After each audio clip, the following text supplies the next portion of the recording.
আজ আমরা আমাদের তৃতীয় চ্যাপ্টার শুরু করতে যাচ্ছি। আমাদের আজকের চ্যাপ্টারের নাম হচ্ছে বচনের বিরোধিতা। এর আগে আমরা আগের ভিডিওতে আমরা বচন করতে শিখে গেছি। এখন আমরা পড়ব বচনের বিরোধিতা চ্যাপ্টার। এই চ্যাপ্টারে আমরা বেশ কিছু নতুন জিনিস পড়ব। নিরপেক্ষ বচনকে নিয়েই পড়ব, তবে একটা নতুন জিনিস। দেখো সেটা কীরকম হয় একটু মনে করে দেখো। আগে যেটা আমরা পড়েছি সেটা হচ্ছে অনুমানকে, মানে অনুমান বা যুক্তি। সাধারণ অর্থে আমরা অনুমান ইকুয়াল টু যুক্তি পড়েছিলাম। যেটাকে আমরা অনুমান বলছি ওটাকেই যুক্তি বলছি সাধারণ অর্থে, তো সংকীর্ণ অর্থে আর কি। তো অনুমানকে আমরা দুভাগে ভাগ করেছিলাম, একটা ছিল অবরোহ আর একটা ছিল আরোহ। এবার অবরোহ অনুমানকে আমরা দুটো ভাগে ভাগ করেছিলাম, একটা হচ্ছে মাধ্যম অবরোহ অনুমান, আরটা হচ্ছে অমাধ্যম অবরোহ অনুমান। আচ্ছা, এই দুটো ভাগ আমরা কিন্তু আগে পড়ে নিয়েছি বলতে ডিটেলসে পড়িনি, তবে একবার উল্লেখ করেছিলাম যে অবরোহ অনুমানকে দুটো ভাগে ভাগ করা যায়, মাধ্যম আর অমাধ্যম।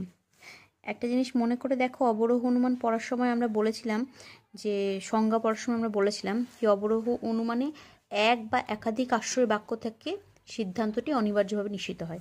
তাহলে এখানে এক বা একাধিক আশ্রয় বাক্য ছিল। এই এক বা একাধিক আশ্রয় বাক্য, এই আশ্রয় বাক্যের সংখ্যা কটা হচ্ছে সেইটার উপরেই কিন্তু এই মাধ্যম অমাধ্যম ভাগটা করা হয়েছে। অর্থাৎ অবরোহ অনুমান সংজ্ঞাতে আমরা যেটা পড়েছিলাম যে এক বা একাধিক আশ্রয় বাক্য থেকে সিদ্ধান্তটি নিশ্চিত হতে পারে। এবার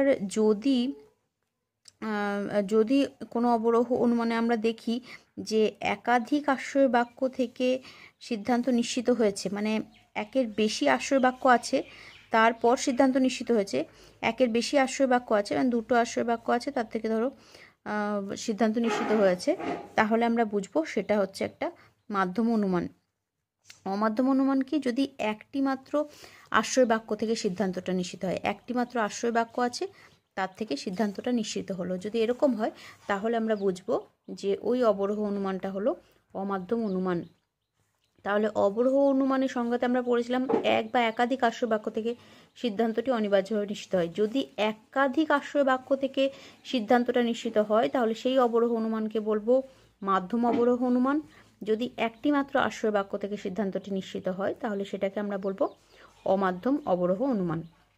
আচ্ছা, আজকে আমরা যেটা পড়তে যাচ্ছি বচনের বিরোধিতা। এই যে বচনের বিরোধিতা ও বিরোধানুমান লিখতে পারি এটাকে।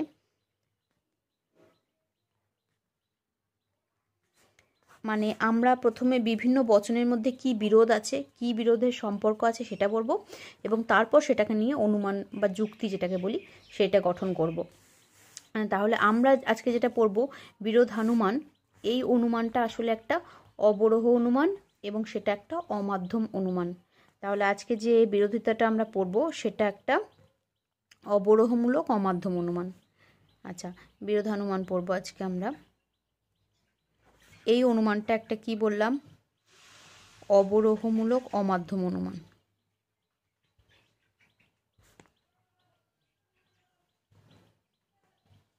অমাধ্যম অনুমান। তাহলে এইটুকু থেকে আমরা এটা বুঝলাম কি বিরোধানুমান যে অনুমানটা আমরা পড়ব সেটাতে একটা মাত্র আশ্রয় বাক্য থাকবে আর তার থেকে একটা মাত্র সিদ্ধান্ত থাকবে, মানে দুটো বচন নিয়ে অনুমানটা গঠিত হবে। যেহেতু এটা একটা মাত্র আশ্রয় বাক্য থাকবে বিরোধানুমানে, সেই কারণে এটা একটা অমাধ্যম অনুমান। আর অমাধ্যম অনুমান তো অবরোহেরই ভাগ, সেই কারণে এই অনুমানটা হচ্ছে অবরোহমূলক অমাধ্যম অনুমান। ঠিক আছে, তাহলে এই যে বিরোধানুমানটা আমরা এখন পড়বো সেটা হচ্ছে একটা অবরোহমূলক অমাধ্যম অনুমান। এবার দেখো, এখানে আমি বলেছি বচনের বিরোধিতা। এখানে আমরা সে আগের চ্যাপ্টারে যে বচন করা শিখলাম সেটা কি বচন করতে শিখেছিলাম, নিরপেক্ষ বচন করতে শিখেছিলাম। এখানে আমরা যে বিরোধিতার সম্পর্কটা পড়ব সেটা কিন্তু নিরপেক্ষ বচনের মধ্যেকার সম্পর্ক, মানে যে চারটে আমরা নিরপেক্ষ বচন পেয়েছিলাম এ, ই, আই, ও, এদের মধ্যে কী রকমের বিরোধিতা আছে, এই যে বিরোধিতার সম্পর্কটা, এদের মধ্যে কী রকমের বিরোধিতার সম্পর্ক আছে সেটাই আমাদেরকে এই চ্যাপ্টারতে পড়তে হবে। আচ্ছা, তার আগে এ বচনের আকারটা মনে আছে কিনা দেখে নাও। এ বচনের আকার ছিল সকল, এস হয় পি, এস পি হচ্ছে গ্রাহক প্রতীক বর্ণ, যেগুলো আমি কোনো পদের পরিবর্তে ব্যবহার করেছি। তারপর কোনো এস নয় পি, এটা ছিল ই বচনের আকার। কোনো এস হয় পি, এটা ছিল আই বচনের আকার। আর কোনো এস নয় পি, এটা ছিল ও বচনের আকার। এই যে চারটি নিরপেক্ষ বচন, এই চারটি নিরপেক্ষ বচনের মধ্যেকার সম্বন্ধই হলো বচনের বিরোধিতা। এই চারটে বচনের মধ্যে, এই চারটি নিরপেক্ষ বচনের মধ্যে পারস্পরিক যে সম্পর্কগুলো আছে, এর সাথে ইয়ের বা ইয়ের সাথে এর, ইয়ের সাথে আয়ের বা আয়ের সাথে এর, বা আয়ের সাথে ওর বা ওর সাথে আয়ের, বা ওর সাথে এর, এতে পারস্পরিক যে সম্পর্কটা আছে সেই সম্পর্কটাকেই বলা হয় বচনের বিরোধিতা। এবার একটা জিনিস মনে করে দেখো, আমরা বচন পড়ার সময় বচনের বেশ কতগুলো বৈশিষ্ট্য পড়েছিলাম, আর সেখানে পড়েছিলাম যে বচনের সবচেয়ে বড় ধর্ম হলো, বচনের ধর্ম হলো সত্য হওয়া বা মিথ্যা হওয়া। মানে বচন মাত্রই হয় সত্য হবে অথবা মিথ্যা হবে। তাহলে বচনের একটা ধর্ম হচ্ছে সত্যতা বা মিথ্যতা। এই বচনের সত্যতা আর মিথ্যতা ধর্ম দিয়েই এই বিরোধিতার সম্পর্কটা গড়ে উঠেছে। কীরকম দেখো, যে বচনের বিরোধিতার ভিত্তি হচ্ছে এই সত্যতা আর মিথ্যাত্ব। সত্য হওয়া বা মিথ্যা হওয়াই হচ্ছে বচনগুলোর মধ্যে এই বিরোধিতা থাকার মূল ভিত্তি। তাহলে এবার আমরা বলতে পারি, যেহেতু আমি বলছি যে এই চারটে বচনের মধ্যে একটা বিরোধিতার সম্পর্ক আছে, এই চারটে বচনের মধ্যে যেহেতু আমি বলছি একটা বিরোধিতার সম্পর্ক আছে, তাহলে আমরা বিরোধিতার সম্পর্ক কাকে বলি? তোমার সাথে আমার যদি বিরোধ থাকে তাহলে আমাদের কিছু একটা উল্টো হবে। মানে আমি যে মতে বিশ্বাস করছি তুমি হয়তো তার বিপরীত মতে বিশ্বাস করবে, মানে কোনো কিছু একটা বিষয়ে পার্থক্য থাকবে। তাহলে এই যে এ, ই, আই, ও, এদের মধ্যে যে বিরোধটা আছে, তার মানে এদের মধ্যে কোনো দিক থেকে পার্থক্য আছে, তাই জন্য আমরা বলছি কি এদের মধ্যে একটা বিরোধিতা আছে। তো এইরকম দুটো বচন, যেহেতু এদের মূল ধর্ম হচ্ছে সত্যতা মিথ্যতা, তাই এরকম বলতে পারি যে যেহেতু চারটে বচনের মধ্যে, নিরপেক্ষ বচনের মধ্যে বিরোধিতা আছে, তাহলে এই বিরোধিতা সম্পর্কে বিরোধিতা সম্বন্ধের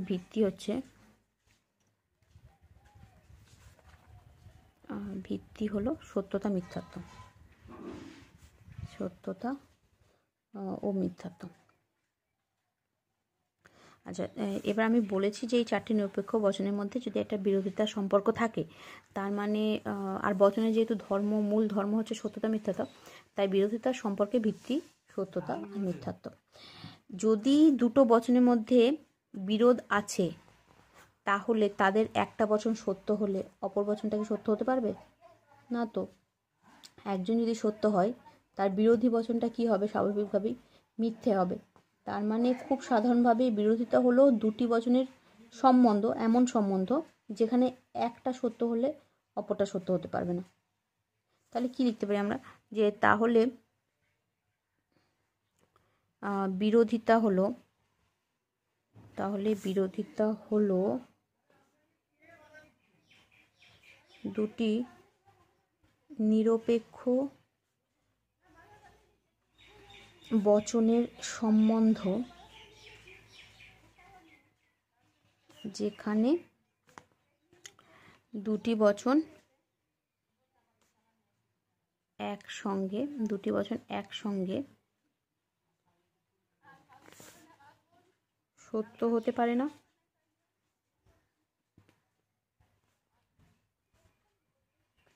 বা দুটি বচন একসঙ্গে মিথ্যাও হতে পারে না।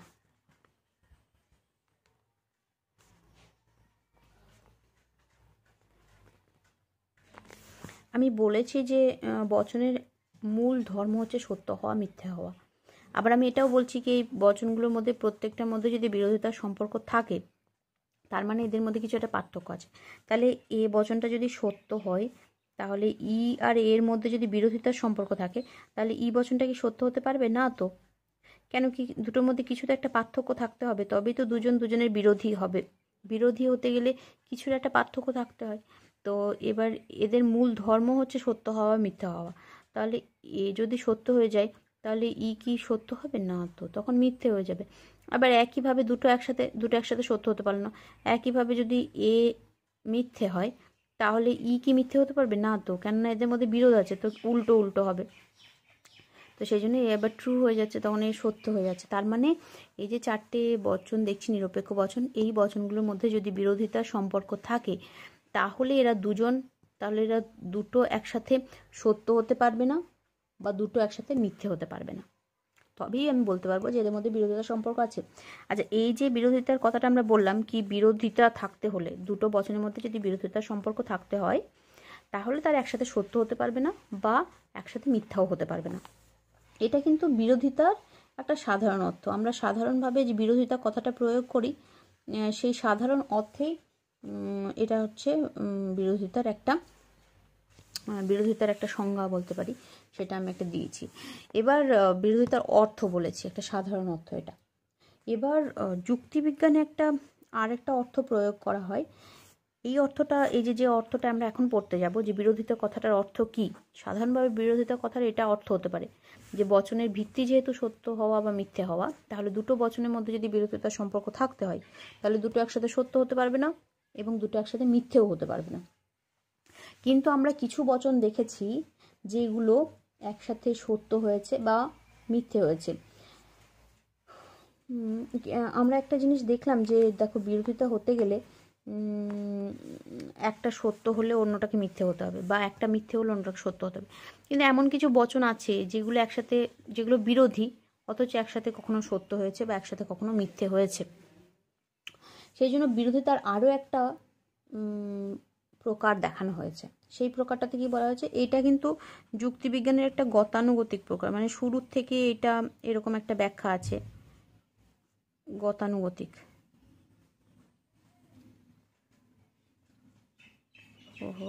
গতানুগতিক, এটা কিন্তু যুক্তিবিজ্ঞানের একটা গতানুগতিক অর্থ।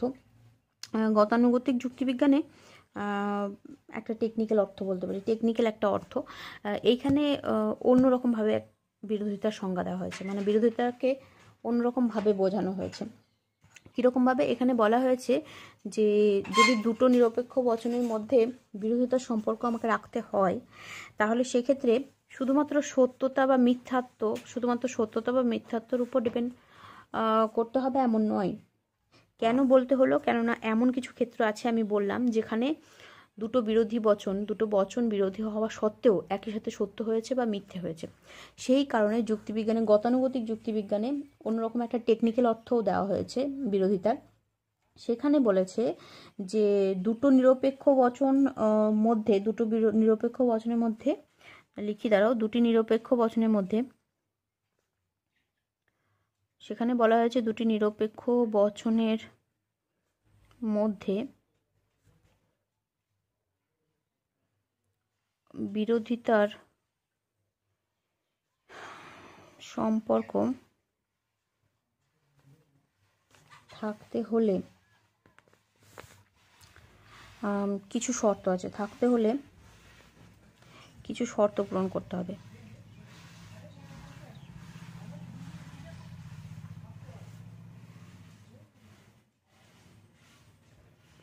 আচ্ছা, আমি আবারও বলছি এটা একবার, যে বচনের ধর্ম হলো সত্যতা মিথ্যাত্ব। যেহেতু বচন মাত্রই সত্য বা মিথ্যে হবে, তাই একটা বচনকে অন্য একটা বচনের বিরোধী হতে গেলে সত্য মিথ্যাকে ভিত্তি করেই হতে হবে। তাহলে দুটো বচন যদি বিরোধী হয় পরস্পরের, তাহলে একটা সত্য হলে আর একটা সত্য হতে পারবে না। আবার একইভাবে একটা মিথ্যে হলে অন্যটা মিথ্যে হতে পারবে না। সমস্ত বচনগুলোর ক্ষেত্রেই তাই বলছি। তার মানে এখানে বিরোধিতার কথাই, সাধারণ অর্থে বিরোধিতার কথাই বলতে চেয়েছে যে দুটি নিরপেক্ষ বচন যদি পরস্পর বিরোধী হয় তাহলে তারা একসাথে সত্য হতে পারবে না বা একসাথে মিথ্যে হতে পারবে না। কিন্তু বাস্তব ক্ষেত্রে এমন বেশ কতগুলো বচন পাওয়া গেছে যারা পরস্পর বিরোধী অথচ তারা একসাথে সত্য হয়েছে কখনো কখনো বা একসাথে মিথ্যে হয়েছে। সেই কারণে গতানুগতিক যুক্তিবিজ্ঞানে অন্যরকম একটা বিরোধিতার সংজ্ঞা দেওয়া হয়েছে, বিরোধিতার লক্ষণ অন্যরকমভাবে দেওয়া হয়েছে। সেখানে বলা হয়েছে যে দুটো নিরপেক্ষ বচন পরস্পর বিরোধী হতে গেলে কতগুলো শর্ত পূরণ করতে হবে। এই শর্তগুলো যদি পূরণ করতে পারে তাহলে আমরা বুঝবো এই দুটি বচন বিরোধী, পরস্পরের বিরোধী।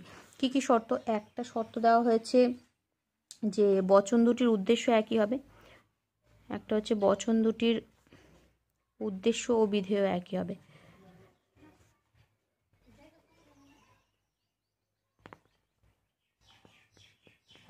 বচন দুটির উদ্দেশ্য আর বিধেয় একই হবে। আচ্ছা ধর তোমার সাথে তোমার ভাইয়ের হাইট মাপবে, যে কে বেশি লম্বা। তাহলে তুমি একটা সিঁড়ির উপরে দাঁড়িয়ে আছো আর তোমার ভাই একটা সিঁড়ির নিচে দাঁড়িয়ে আছে, তাহলে কি সঠিক মাপ করতে পারবে যে তুমি তোমার ভাইয়ের থেকে লম্বা নাকি সমান সমান নাকি ছোট হাইটে? করতে পারবে না। তার মানে যদি দুটোর মধ্যে আমাদেরকে তুলনা করতে হয়, তাহলে দুটোকে একই প্ল্যাটফর্মে আনতে হবে, সমান হতে হবে, দুটোকে একই জায়গায় দাঁড়াতে হবে। তুমি আর তোমার ভাই যদি একই জায়গায় সমতল জায়গায় দাঁড়াও, একটা সিঁড়ি উপর নিচে না দাঁড়িয়ে যদি সমতল জায়গায় দাঁড়াও, তখন সঠিক মাপটা পাবে যে তুমি তোমার ভাইয়ের থেকে কতটা লম্বা নাকি সমান সমান নাকি কতটা ছোট। সেই একইভাবে যদি দুটি বচনের মধ্যে আমাকে বিরোধিতা দুটোর মধ্যে কি পার্থক্য আছে সেটা জানতে হয়, তাহলে দুটোকে এক জায়গাতে আনতে হবে, অর্থাৎ দুটোকে সমান সমান করতে হবে। সমান সমান করতে গিয়ে কী করলাম? তাদের উদ্দেশ্য আর বিধেয়কে একই করলাম, তাদের উদ্দেশ্য আর বিধেয়কে একই করলাম। এই বচন ধরো আমি উদাহরণ দিয়ে পরে বলছি। আচ্ছা 2 নম্বর শর্তগুলো আগে বলে দিই। 2 নম্বর যেটা হতে হবে সেটা হচ্ছে বচন দুটির মধ্যে তাহলে একটা কি বললাম? 1 নম্বর বললাম বচন দুটির উদ্দেশ্য বিধেয় একই হতে হবে। ঠিক আছে, বচন দুটির মধ্যে গুণের দিক থেকে পার্থক্য থাকতে হবে,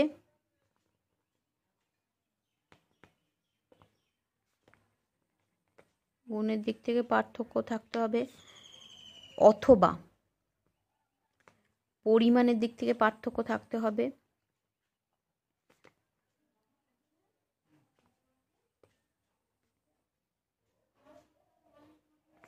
অথবা গুণ ও পরিমাণ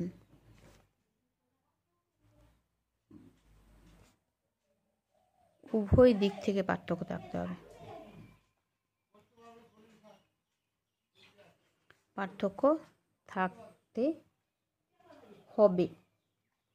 তাহলে কি কি হলো? এই দুটো শর্ত পূরণ করতে হবে। একটা হচ্ছে যদি একটা বচন অপর বচনের বিরোধী হয়, মানে দুটো নিরপেক্ষ বচনের মধ্যে যদি বিরোধিতার সম্পর্ক থাকে, তাহলে এটা হচ্ছে সাবেকি যুক্তিবিজ্ঞান অনুসারে, গতানুগতিক যুক্তিবিজ্ঞান অনুসারে, তাহলে তাদেরকে উদ্দেশ্য বিধেয় একই হতে হবে এবং সেই দুটো বচনের মধ্যে হয় গুণের দিক থেকে পার্থক্য থাকতে হবে, নয় অথবা পরিমাণের দিক থেকে পার্থক্য থাকতে হবে, অথবা গুণ ও পরিমাণ উভয় দিক থেকে পার্থক্য থাকতে হবে।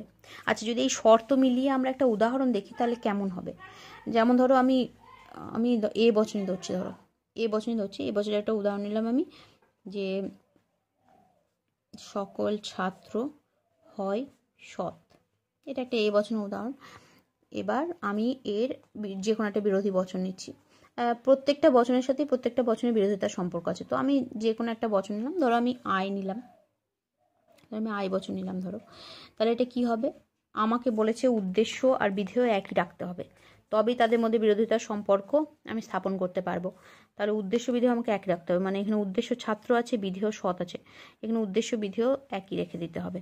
তাহলে আকারটা বসাবো, আকারটা কেমন হয়? কোনো কোনো উদ্দেশ্য বিধেয় একই রাখতে হবে, তো আমি ছাত্রই বসালাম। আর এখানে আয়ের গুণ কি হয়? হয়। আর বিধেয় একই রাখতে হবে, তো আমি বিধেয় একই রেখে দিলাম। তাহলে এটা দাঁড়ালো, এটা হয়েছিল সকল ছাত্র হয় সৎ, আয় হয়ে গেল কোনো কোনো ছাত্র হয় সৎ। আচ্ছা প্রথম শর্ত আমি পূরণ করেছি, আমি দেখতে পাচ্ছি, কেন কি এখানে বলেছে উদ্দেশ্য আর বিধেয় একই হবে। হ্যাঁ আমার উদ্দেশ্য আছে, বিধেয় আছে, উদ্দেশ্য বিধেয় আমার একই আছে, সেগুলো কোনো পরিবর্তন আমি করিনি। এবার যে 2 নম্বর বলেছে যে দুটো বচনের মধ্যে হয় গুণের পার্থক্য থাকতে হবে, নয় পরিমাণের পার্থক্য থাকতে হবে, অথবা গুণ পরিমাণ দুটোরই পার্থক্য থাকতে হবে।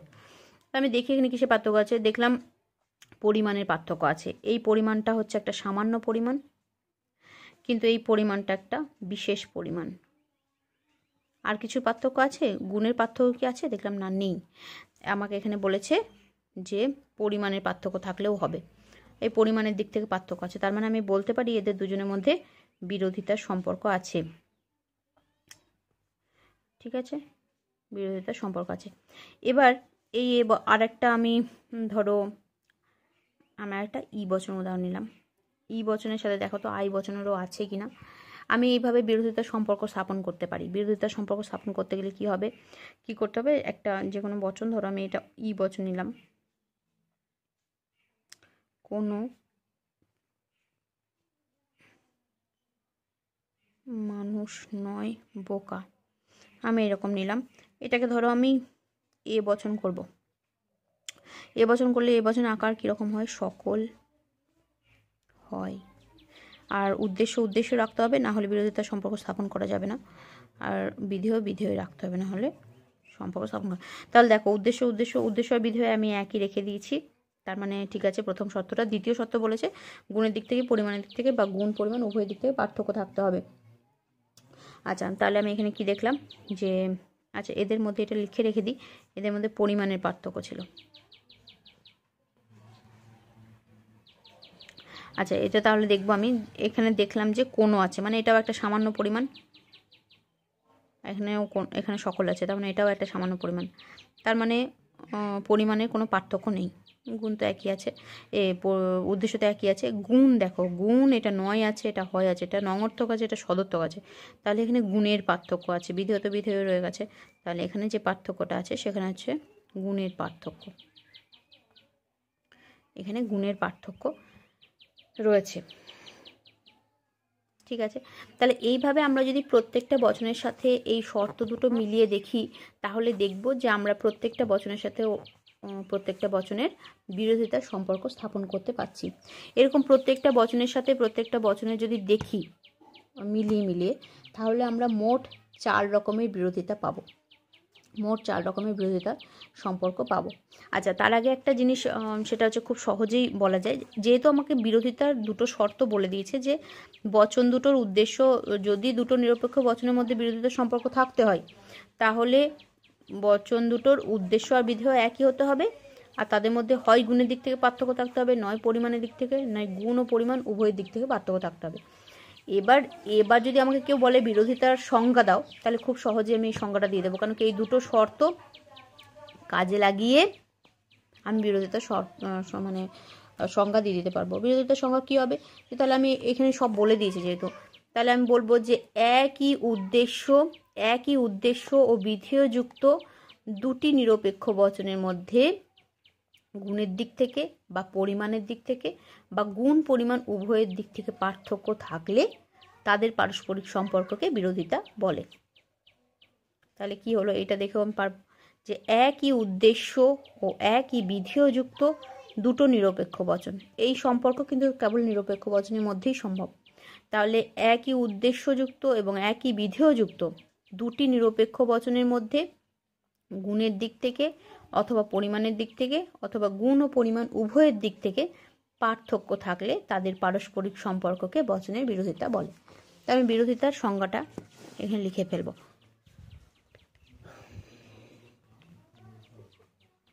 বিরোধিতা কাকে বলে, বা বিরোধিতা বলতে কি বোঝো, এরকম বললে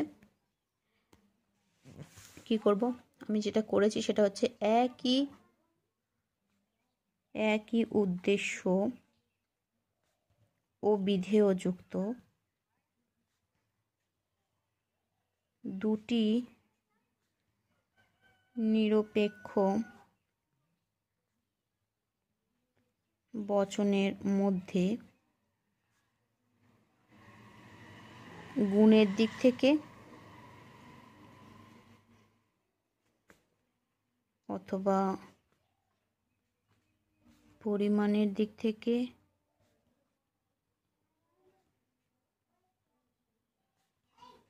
অথবা গুণ ও পরিমাণ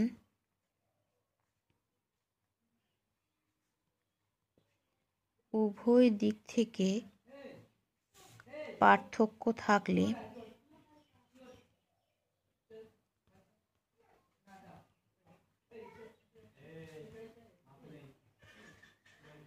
তাদের পারস্পরিক সম্পর্ককে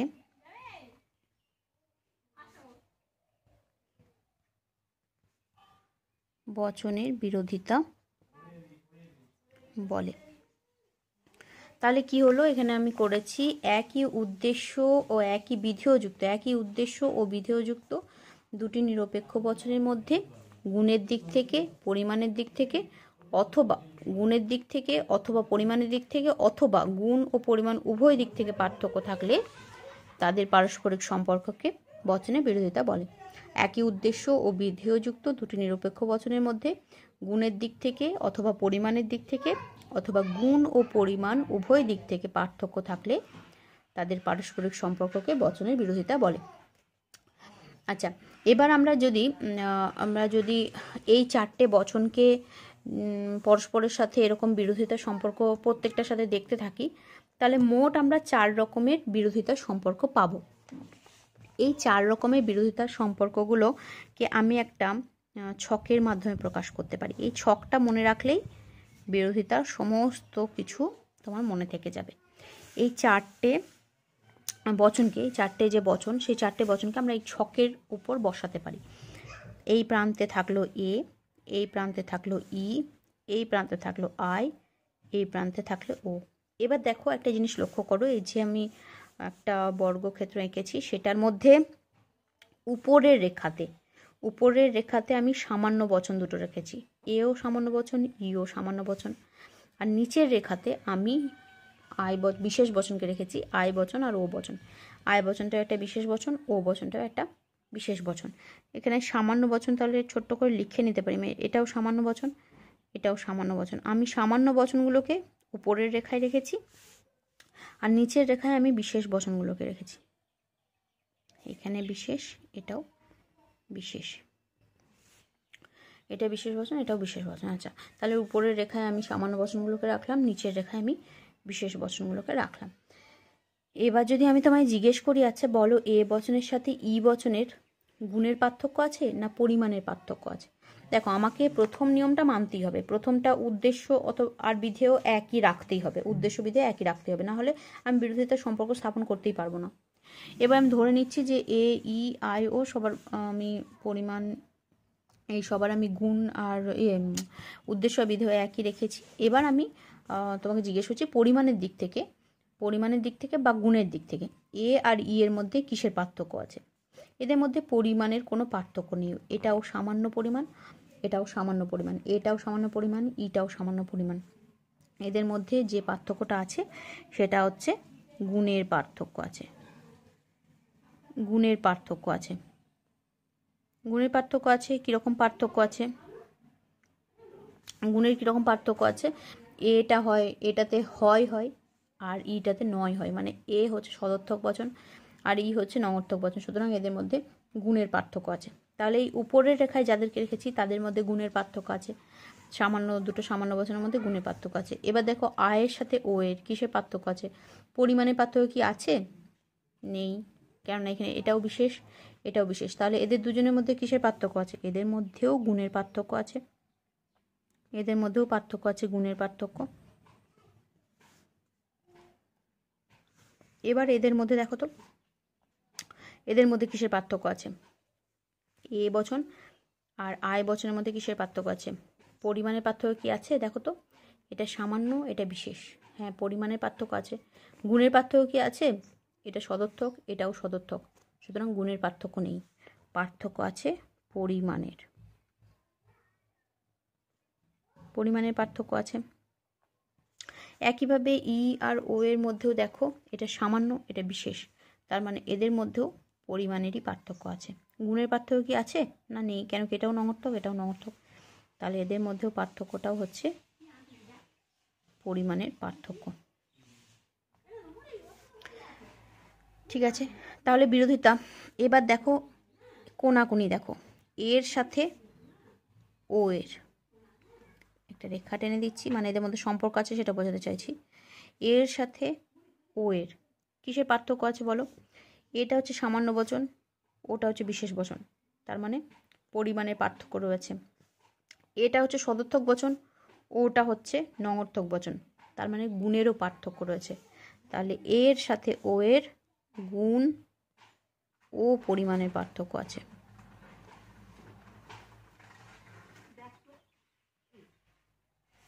একইভাবে এদিকে দেখো, ই এর সাথে আয়ের সম্পর্ক বোঝানোর জন্য আমি একটা রেখা টেনে দিলাম। ই এর সাথে আয়ের, এদের মধ্যে দেখো তো কী পার্থক্য আছে? এটা সামান্য, এটা বিশেষ পরিমাণে পার্থক্য আছে। এটা নঙর্থক, এটা সদর্থক, গুণেরও পার্থক্য আছে। তাহলে এদেরও হচ্ছে গুণ ও পরিমাণের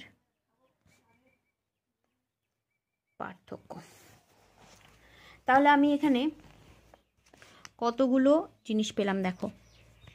প্রথমত হচ্ছে এ আর ই এর মধ্যে একটা সম্পর্ক পেলাম।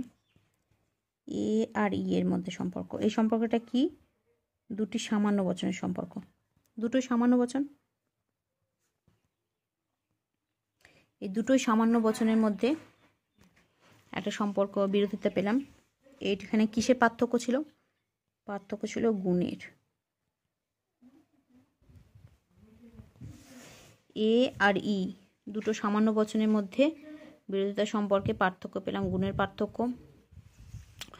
তারপরটা দেখো, এবার দেখো আই আর ও বচন, এই দুটোই কি? দুটি বিশেষ বচন। দুটি বিশেষ বচনের মধ্যে একটা বিরোধিতার সম্পর্ক পেয়েছি। তাদের মধ্যে পার্থক্যটা কি ছিল দেখো? গুণের পার্থক্য ছিল।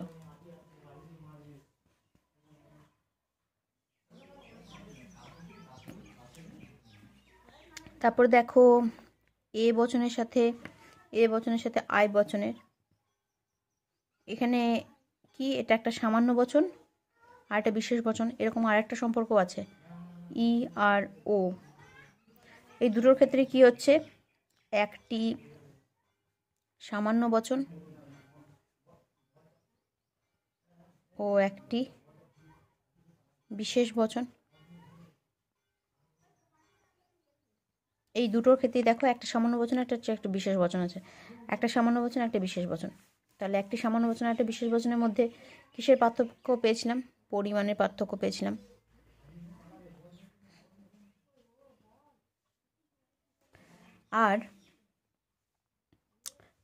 আর একটা সম্পর্ক হচ্ছে এ আর ও, এ থেকে ও, আর একটা একই রকম সম্পর্ক পেয়েছিলাম ই থেকে আই।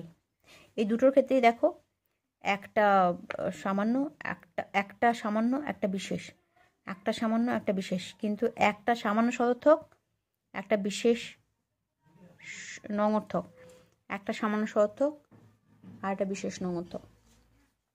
এটার ক্ষেত্রে লিখব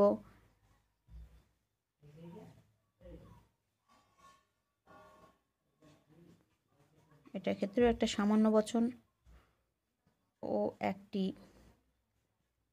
বিশেষ বচন। পার্থক্য কিসের ছিল এখানে? গুণ ও পরিমাণ, দুটোরই পার্থক্য ছিল।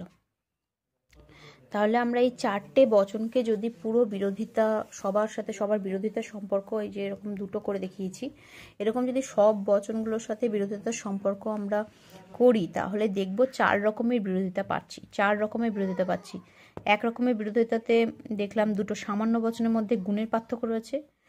আর এক রকমের দেখলাম দুটি বিশেষ বচনের মধ্যে গুণের পার্থক্য রয়েছে। আর এক রকমের দেখলাম একটি সামান্য বচন, একটি বিশেষ বচনের মধ্যে পরিমাণের পার্থক্য রয়েছে। আর একটাতে দেখলাম একটি সামান্য বচন ও একটি বিশেষ বচনের মধ্যে গুণ ও পরিমাণ দু রকমেরই পার্থক্য রয়েছে। সেটাকেই আমরা এই ছকে লিখে রেখেছি। তো ছকটা যদি মনে রাখো তাহলে মনে থাকবে যে কার সাথে কিসের পার্থক্য আছে। তো এখানে যেখানে দুটো সামান্য বচনের মধ্যে গুণের পার্থক্য আছে, সেই বিরোধিতাটার একটা নাম দেওয়া হয়েছে। সেই বিরোধিতার নাম হচ্ছে বিপরীত বিরোধিতা। উপরের রেখায় যেখানে আমরা দুটো সামান্য বচনকে রেখেছিলাম এবং তাদের মধ্যে গুণের পার্থক্য ছিল, তাদের মধ্যে যে বিরোধিতা সম্পর্ক, সেটার নাম হচ্ছে বিপরীত বিরোধিতা। নিচের রেখাতে যেখানে আমরা দুটো বিশেষ বচনকে রেখেছিলাম এবং তাদের মধ্যে গুণের পার্থক্য ছিল, তাদের বিরোধিতার নাম দেওয়া হচ্ছে অধীন বিপরীত বিরোধিতা।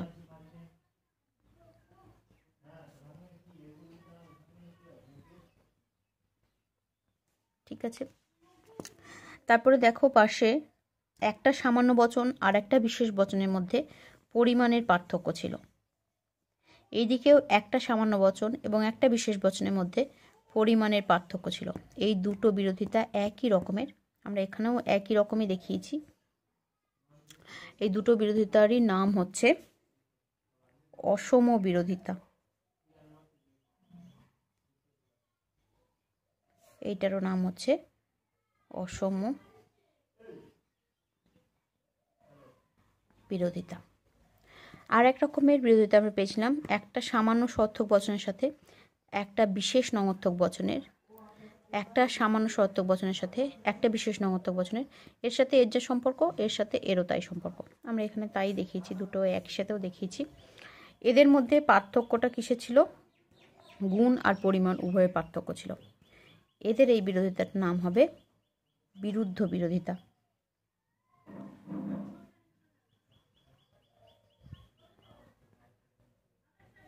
এই দিকেরটা এর সাথে এরটারও নাম বিরুদ্ধ বিরোধিতা।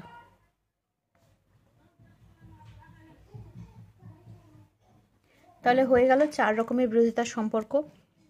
এর সাথে ই এর বিপরীত বিরোধিতার সম্পর্ক, ই এর সাথে আয়ের এবং ই এর সাথে ও এর অসম বিরোধিতার সম্পর্ক, আয়ের সাথে ও এর অধীন বিপরীত বিরোধিতার সম্পর্ক, এবং এর সাথে ও আর ই এর সাথে আয়ের বিরুদ্ধ বিরোধিতার সম্পর্ক। যদি তোমাকে এবার লিখতে দেয় যে একটি বিপরীত বিরোধিতার সম্পর্কের উদাহরণ দাও, এরকম ধরো লিখতে দিল বিপরীত বিরোধিতার উদাহরণ দাও, কি লিখবে তুমি এখানে? বিপরীত বিরোধিতা কাদের মধ্যে আছে দেখে নাও আগে। এর সাথে ই এর আছে, তাহলে তুমি একটা এ বচনের উদাহরণ দেবে, সকল কিছু একটা দাও, সকল মানুষ হয় সৎ, কোনো নয় হয়, আর উদ্দেশ্য বিধেয়তা একই রাখতে হবে। তাহলে এই হলো বিপরীত বিরোধিতা সম্বন্ধে বিপরীত বিরোধিতার উদাহরণ। এরকম করে যে কোনো উদাহরণ চাইতে তোমাকে পারে যে অসম বিরোধিতার একটা উদাহরণ দাও, তখন এ বচন আর আয় বচনের উদাহরণ দেবে, কিন্তু তাদের উদ্দেশ্য বিধেয় একই রাখবে। সেম তোমাকে বিরুদ্ধ বিরোধিতার উদাহরণ দিতে বলতে পারে, তখন তুমি এ বচন ও বচন দিতে পারো, অথবা ই বচন আয় বচনের উদাহরণ দিতে পারো, এবং তাদের উদ্দেশ্য বিধেয়টা তোমাকে একই রাখতে হবে। তাহলে এরকম হলো বিরোধিতার সম্পর্ক। এতক্ষণ আমরা যেটা পড়ছি এটা হচ্ছে বিরোধিতার সম্পর্ক। এটাকে বলা হয়, এই পুরো যে ছবিটা আঁকলাম এটাকে বলা হয় বিরোধিতার সাধারণ চতুষ্কোণ।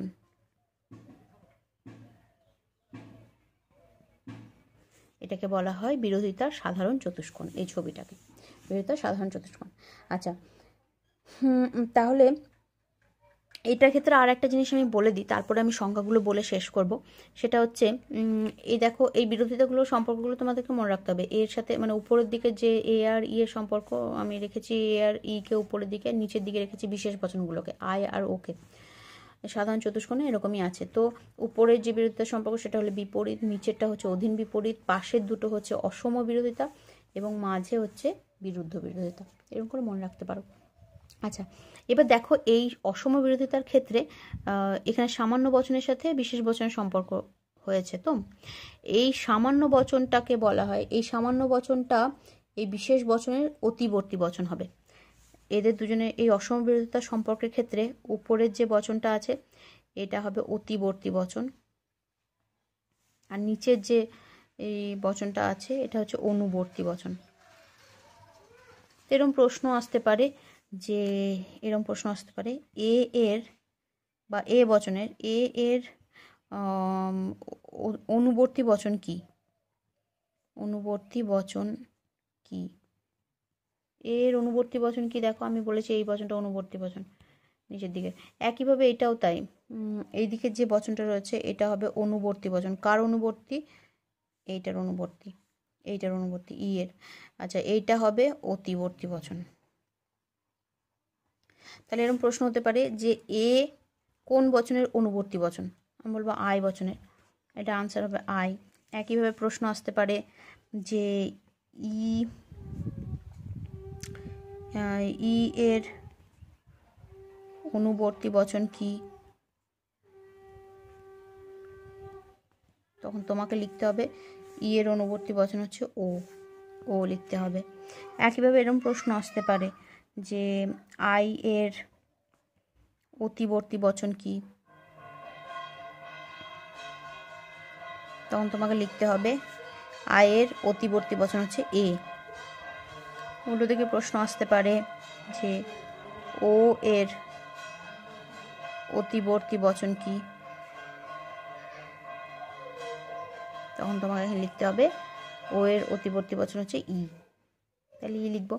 আর যেরকম একটা শর্ট প্রশ্ন এখানে আসতে পারে এক্ষেত্রে, তো অনু মানে পশ্চাৎ, পিছনে, এটার পিছনে, এরকম মনে রাখতে পারো। অনু মানে পশ্চাৎ, তাহলে যেটা পিছনে আছে, এ সামনের দিকে আছে, এ উপরের দিকে আছে, এ নিচের দিকে আছে, তো অতি সামনে থাকবে আর অনু পিছনে থাকবে।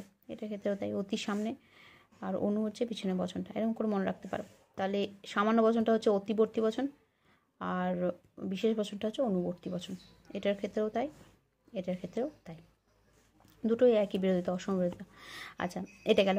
এবার তোমাকে এই বিরোধিতার যেমন সংজ্ঞা দিয়েছো, এই বিরোধিতার সংজ্ঞাটা মনে রাখলেই বাকিগুলো তোমার এর উপরে উপরে বসে, এর খাপে খাপে বসিয়ে দিলেই বাকিগুলোর তোমার হচ্ছে সংজ্ঞা হয়ে যাবে। যেমন ধরো বিপরীত বিরোধিতার সংজ্ঞা, যেমন ধরো এখানে বিপরীত বিরোধিতার সংজ্ঞাটা দেখাই।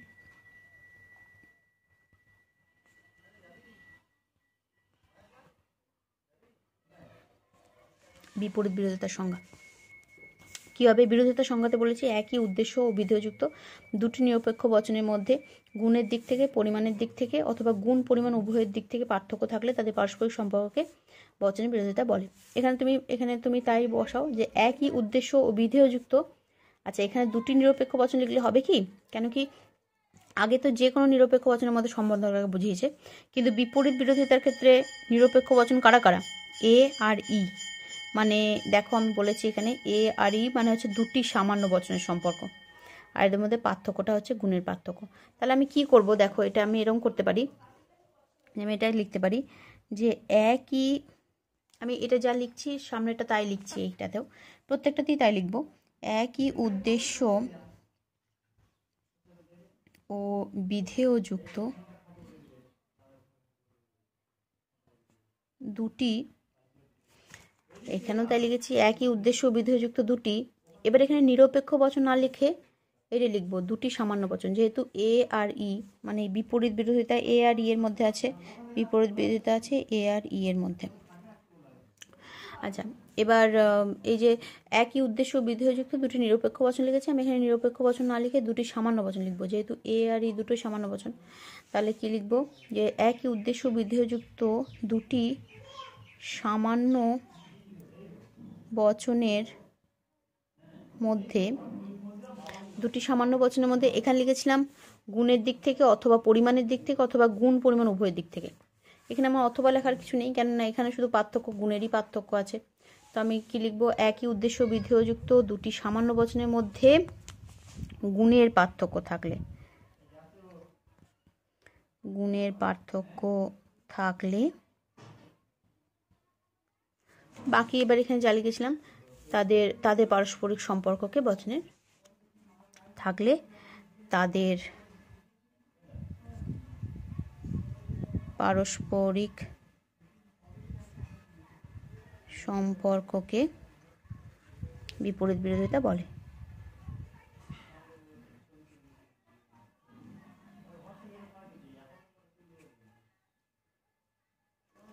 আচ্ছা, এবার একইভাবে আমি অধীন বিপরীত বিরোধিতার সংজ্ঞা লিখলে কি লিখব,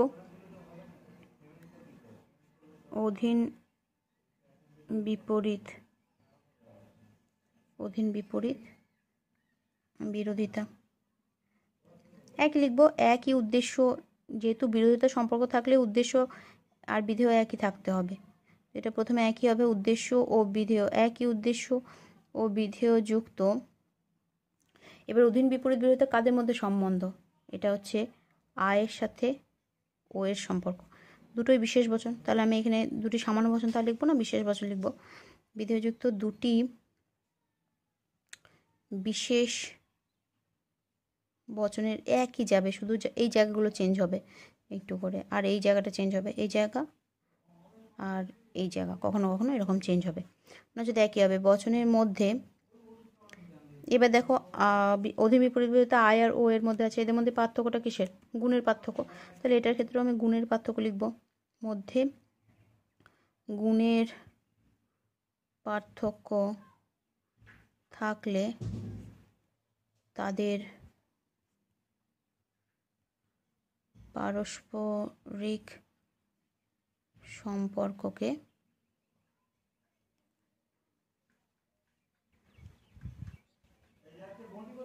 অধীন বিপরীত বিরোধিতা বলে।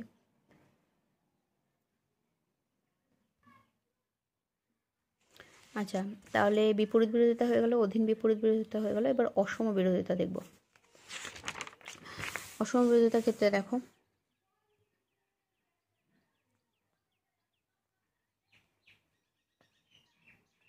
অসম বিরোধিতা কাদের মধ্যে আছে দেখো, এখানে অসম বিরোধিতা আছে এর সাথে আয়ের আর ই এর সাথে ও, এর সাথে আয় আর আছে ই এর সাথে ও। আচ্ছা, তাহলে একই উদ্দেশ্য বিধেয়, এটা তো লিখবই, একই উদ্দেশ্য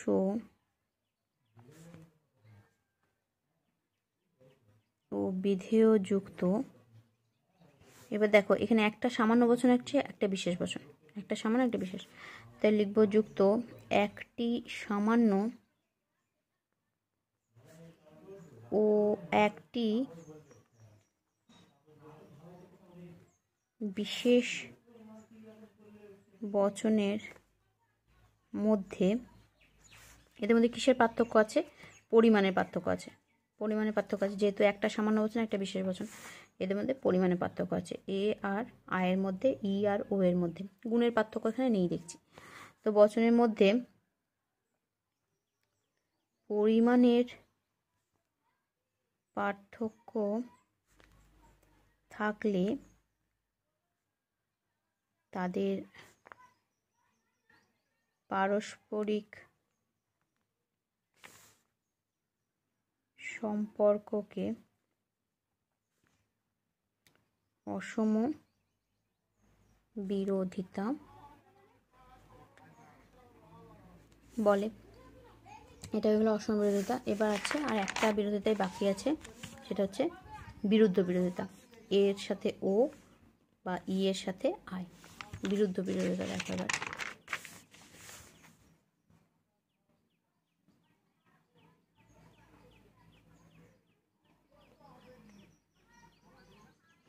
বিরুদ্ধ বিরোধিতা কি হয়েছে? বিরুদ্ধ বিরোধিতা কাদের মধ্যে আছে বললাম, এর সাথে ও এর আছে কোনাকুনি, আর এটা আছে ই এর সাথে আয় আছে, বিরুদ্ধ বিরোধিতা আছে। এবার দেখো একই লিখবো আমি, একই উদ্দেশ্য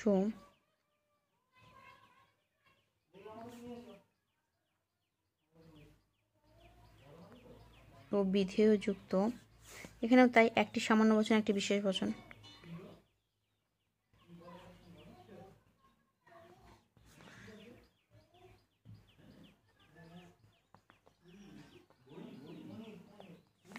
একটি বিশেষ বচনের মধ্যে, এদের মধ্যে কিসের পার্থক্য আছে? পরিমাণের পার্থক্য আছে, একটা সামান্য একটা বিশেষ, সুতরাং পরিমাণের পার্থক্য তো আছে। আরও কিসের পার্থক্য আছে? গুণেরও পার্থক্য আছে। দেখো এটা সদর্থক, ওটা নমর্থক, ইটা নমর্থক, আয়টা সদর্থক, গুণেরও পার্থক্য আছে। মধ্যে পরিমাণ ও গুণ উভয়ের পার্থক্য, উভয় দিক থেকে পার্থক্য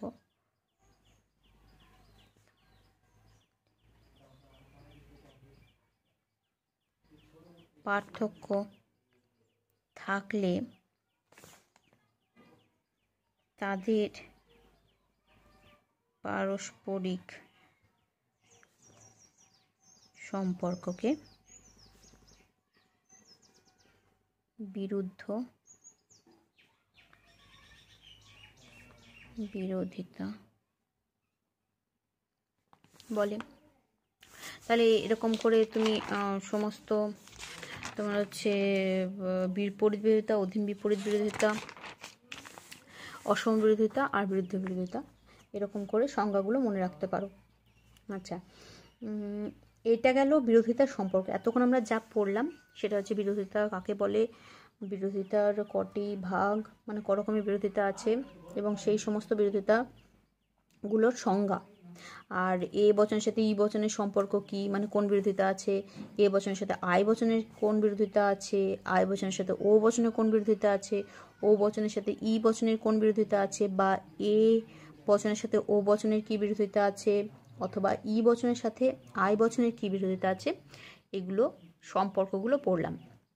এবার এই চ্যাপ্টারটার নাম যদি আমি দিই বচনের বিরোধিতা, তাহলে বিরোধিতার সম্পর্কগুলো আমাদের পড়া হয়ে গেছে। এতক্ষণ আমরা যা যা পড়লাম, এই যে যত চতুষ্কোণের মধ্যে যা যা সম্পর্ক দেখলাম, এগুলো সব হচ্ছে বিরোধিতার সম্পর্ক। সম্পর্কগুলো কি কি সেগুলো জানলাম। এবার এই সম্পর্কগুলো যেখানে প্রয়োগ করব, যখন প্রয়োগ করব তখন সেটা হবে যুক্তি গঠিত হবে, অর্থাৎ সেটা তখন অনুমান হবে। তাহলে সেই বিরোধিতার সম্পর্ক দিয়ে আমরা অনুমান গঠন করতে পারবো, সেই বিরোধিতার সম্পর্ককে দিয়ে আমরা অনুমান গঠন করতে পারবো, সেটাই হবে বিরোধানুমান, আর সেটাই হবে অবরোহমূলক অমাধ্যম অনুমান। তাহলে এই যে আমরা বিরোধিতার সম্পর্ক পড়লাম, এই সাধারণ চতুষ্কোণের মধ্যে বিরোধিতার সম্পর্ক পড়লাম, এই সম্পর্কটাকে যখন আমরা যুক্তিতে আকার দেব, যুক্তির আকার দেব, তখন সেটা হয়ে যাবে বিরোধানুমান। সেটা আমরা পরের চ্যাপ্টারে পড়ব। আজ এই পর্যন্ত। এখানে বেশ কিছু বিষয় আছে। বিরোধানুমানে যাওয়ার আগে বিরোধিতার সম্পর্কগুলো স্পষ্ট মনে রাখতে হবে, সেগুলো বুঝতে হবে। তো সেই জন্য এই চতুষ্কোণটা মনে রাখতে হবে।